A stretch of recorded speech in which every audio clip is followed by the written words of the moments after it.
12월 30일 화요일 전원노교회 3일 기도회를 찬양 부르시고 기도하고 시작하겠습니다.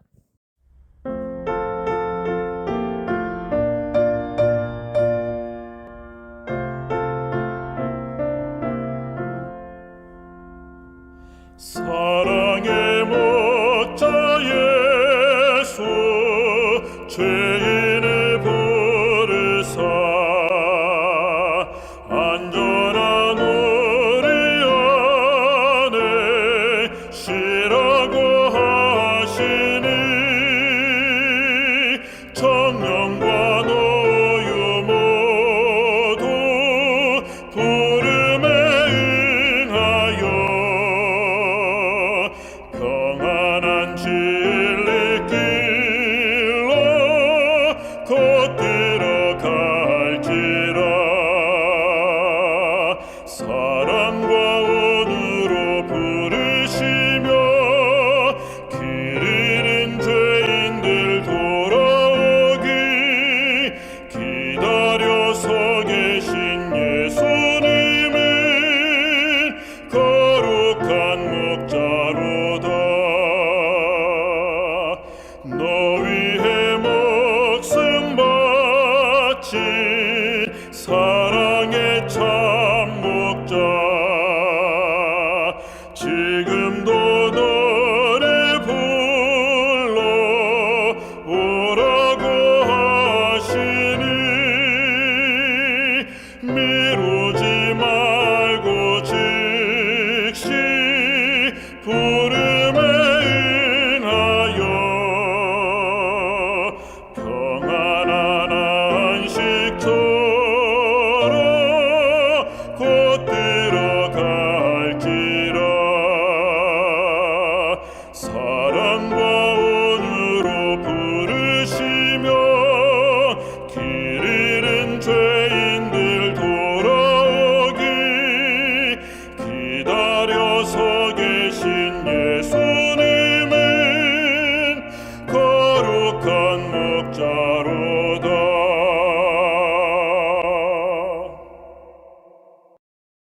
사랑의 아버지 하나님, 12월 30일 화요일 3일 기도의 말씀을 전하는 저와 듣는 성도님들에게 함께 해주시고 2025년 지켜주셨던 것처럼 2020년도 지켜주시기를 사랑이 많으신 예수 그리스도 이름으로 간절히 기도합니다.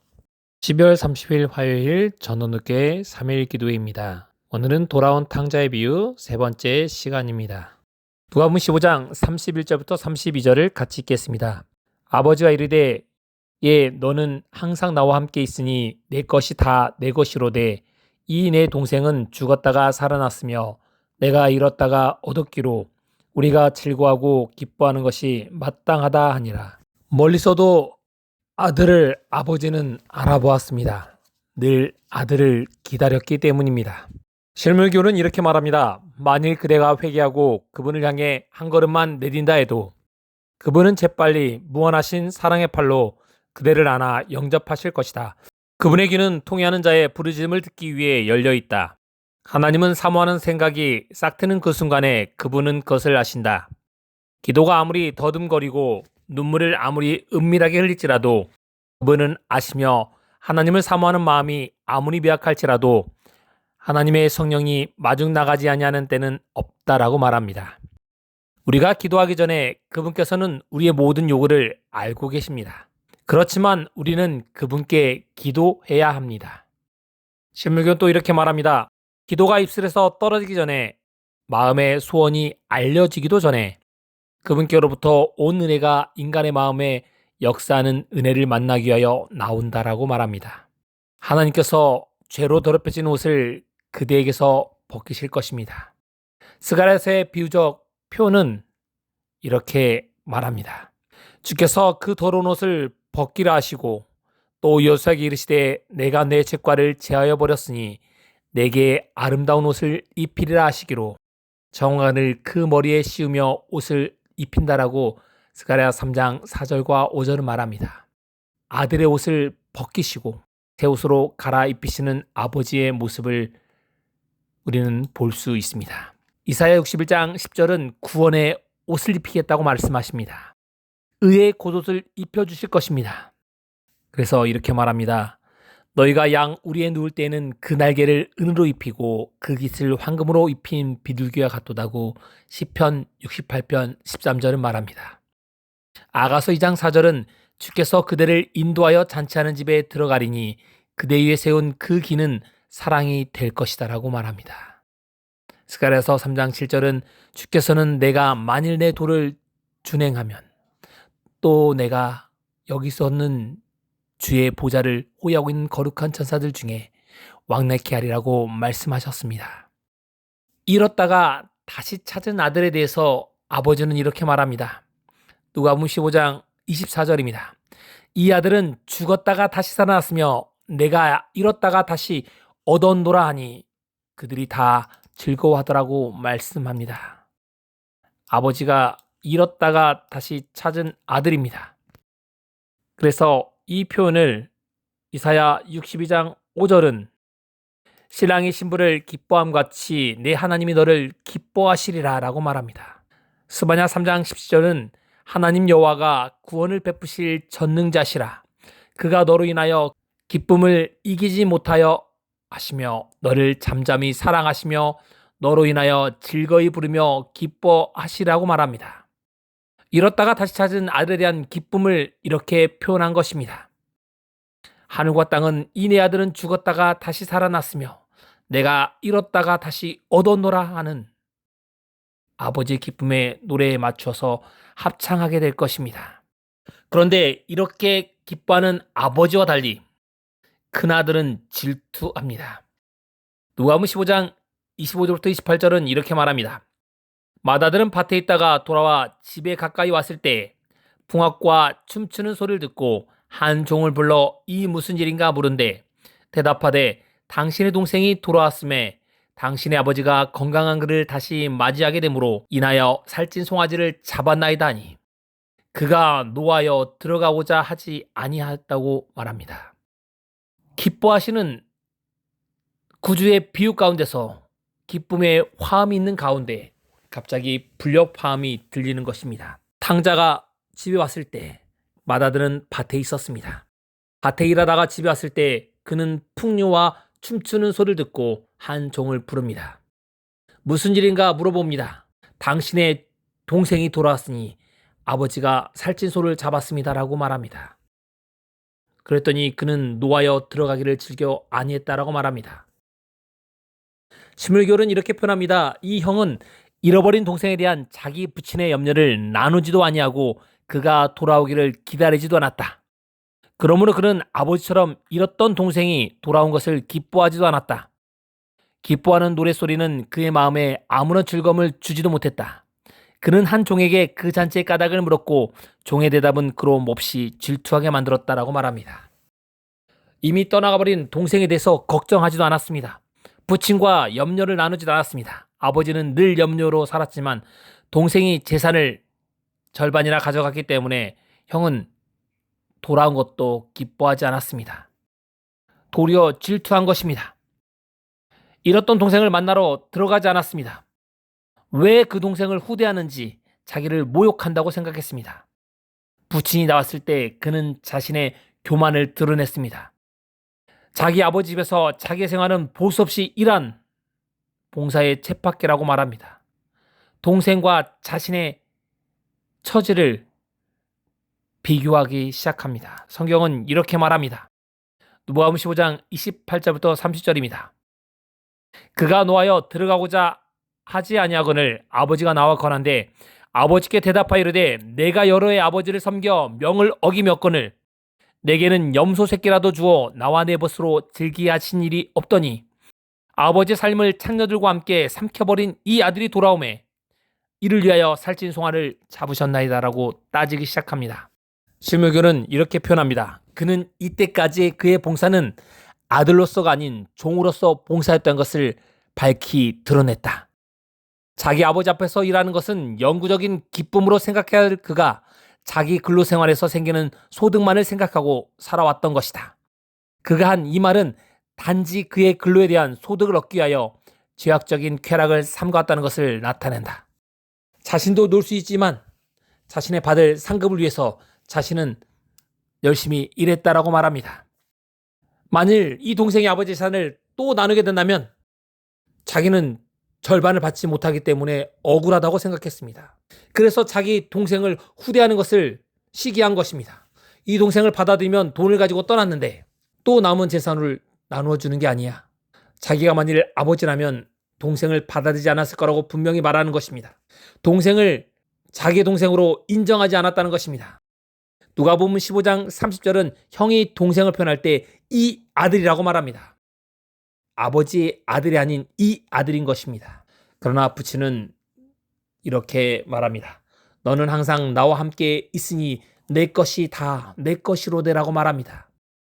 내 동생은 방랑 생활을 하고 몇 해 만에 돌아왔는데 나와 함께 지금 살면서 특권을 누리는 게 너는 그게 보기 좋지 않았냐라고 물어보는 것입니다. 아버지는 자녀들이 행복에 입어야 하는 것이라면 무엇이나 다 그들에게 주고 있었습니다. 그 아들은 자기가 받을 선물, 즉 유산이나 부수에 대하여 문제 삼을 필요가 없었습니다. 다 네 거로 될 건데, 절반이 다 네 것인데 왜 염려하느냐고 물어보는 것입니다. 내 것이 다 내 것이라고 누가복음 15장 31절에 말합니다. 너는 내 사랑을 믿고 값없이 주는 선물을 받기만 하면 그만일 텐데 한 아들이 아버지의 사랑을 깨닫지 못하고 집을 떠나갔는데 그 아들이 지금 돌아와서 너무나 기쁜데 너는 왜 불안하고 있느냐라고 말하는 것입니다. 이 동생은 죽었다가 살았으며 내가 잃었다가 또한 얻었노라고 누가복음 15장 32절 통해 강하게 아버지는 말하는 것입니다. 형은 비열해서 감사할 줄 몰랐습니다. 자기 동생이 비록 방탕했을지라도 여전히 자기 동생이라는 것을 깨달아야 되었습니다. 맏형은 자기의 시기심과 완악한 마음을 회개했을까요? 그리스도께서는 아무 말씀도 하지 않으셨습니다. 이 말씀을 마치지 않으신 이유는 여전히 계속되고 있기 때문입니다.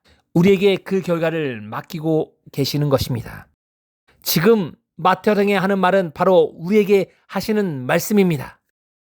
여기에 나온 맏아들은 세리와 죄인으로 간주된 사람들을 업신여기던 예수님 당시대에 회개하지 않은 유대인과 바리새인들을 가리키는 것이었습니다. 그들은 자신들이 죄를 짓지 않았기 때문에 의롭다고 생각했습니다.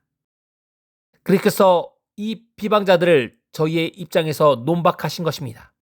그들은 비에 나오는 맏아들처럼 하나님의 특권을 수없이 누려왔고 수년간 누려왔습니다. 그런데 하나님의 사랑을 알지 못하는 당시대의 세리들과 죄인들을 그들은 사랑하지 않았습니다. 신물교는 이렇게 말합니다. 그들은 하나님의 집의 아들들이라고 주장하였으나 사실은 품꾼의 근성을 가지고 있었다. 그들은 사랑의 근거에서 일하지 않냐고 보수를 받을 생각으로 일했다. 저희가 보기에는 하나님을 혹독하게 일을 시키는 주인과 같았다.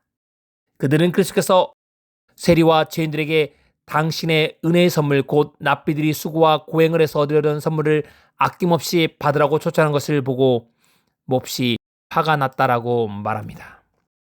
저 사람들은 왜 구원받아야 돼? 구원받지 못한다라고 생각한 겁니다. 그리스도께서 그날에 대한 공건은 바로 바리새인들에 대한 그리스도의 사랑의 호소였습니다. 하나님 아버지께서 사랑으로 공로 없이 주시는 사랑을 바리새인들은 탕자처럼 받기만 하면 되었습니다. 그런데 그들은 질투한 것입니다. 신물교는 이렇게 말합니다. 스스로 의롭다는 생각은 사람으로 하여금 하나님을 잘못 나타나게 할 뿐 아니라 형제들을 냉정하고 비판적인 눈으로 보게 한다라고 말합니다. 맏아들은 이기심과 질투심에 사로잡혀 그 동생의 모든 행동을 비평했습니다. 조그마한 결점에 대해서 비난하고자 늘 엿보고 있었습니다. 그 동생의 잘못을 하나하나 찾아내어 할 수 있는 대로 그것을 이용하여서 자신이 이득을 얻고자 했습니다. 그래서 신물교는 이렇게 말합니다. 오늘날에도 많은 사람들이 이와 같은 일을 하고 있다. 한 사람이 홍수같이 밀려오는 시험에 맞서 싸우기를 시작하면 그들은 곁에서 완고하고 고집스럽고 불평하고 비방하는 태도로 방관하고 있다. 저희가 하나님의 자녀라고 자칭하지만 실제로는 사단의 정신을 따라 행하고 있다라고 말합니다. 자기의 용서하지 않는 정신을 변명합니다. 많은 사람들이 이같이 행하고 있습니다. 주변에 있는 사람이 구원받기를 원하지 않는 것입니다. 우리가 해야 될 일은 값없이 주시는 사랑에 감사하기만 하면 됩니다. 그래서 미가서 6장 6절에서 8절은 이렇게 말합니다. 내가 무엇을 가지고 여호와 앞에 나아가며 높으신 하나님께 경배할까? 내가 번제물 1년 된 송아지를 가지고 그 앞에 나갈까? 여호와께서 천천의 수양이나 만만의 강수 같은 기름을 기뻐하실까라고 말합니다.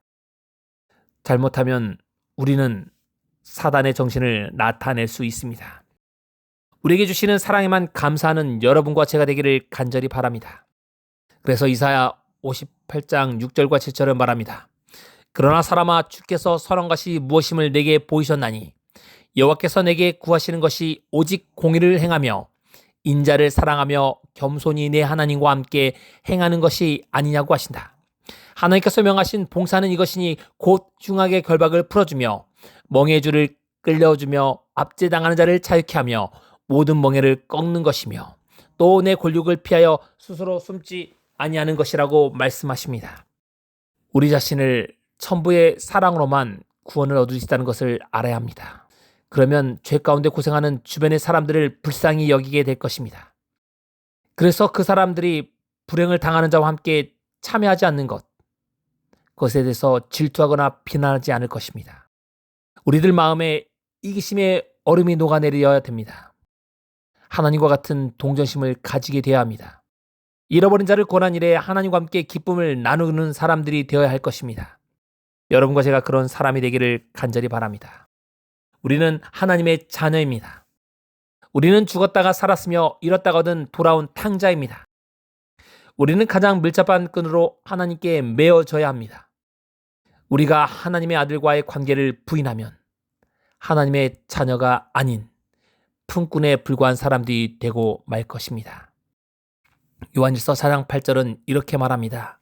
사랑하지 아니하는 자는 하나님을 알지 못하나니 이는 하나님은 사랑이심이라. 잃어버린 자를 환영하는 분들이 되시기 바랍니다. 그분들과 함께 기쁨을 나누게 되길 바랍니다. 하나님의 곁에서 하나님의 사업을 위해 충실하시는 여러분과 제가 되길 바랍니다. 그렇지 않으면 우리는 바깥 어둠에 있게 될 것입니다. 하나님을 사랑하는 자로서 하나님의 사랑을 나타내는 저와 전원동교회 모든 분들이 되시기를 바라면서 말씀을 마치겠습니다. 3일 기도의 기도 제목을 말씀드리겠습니다. 첫 번째, 오늘의 말씀이 내 삶에 적용되도록 기도해 주시기 바랍니다. 두 번째, 교회 하나들 위해서 기도해 주십시오. 특별히 병원에 입원해 계시는 주기원장님의 회복을 위해서 그리고 성도들의 건강을 위해서 기도해 주시기 바랍니다. 세 번째, 연말 연시를 보낸 우리 성도들의 건강을 위해서 함께 기도해 주시기 바랍니다. 그리고 2025년을 잘 마무리하고 이제 2026년 전원교회 새로운 사업들이 진행될 것입니다. 이 새로운 사업들이 하나님의 은혜 안에서 잘 진행되도록 기도해 주시기 바랍니다. 마지막으로 개인이 가지고 계시는 기도 제목으로 음악이 마칠 때까지 기도하고 마치도록 하겠습니다.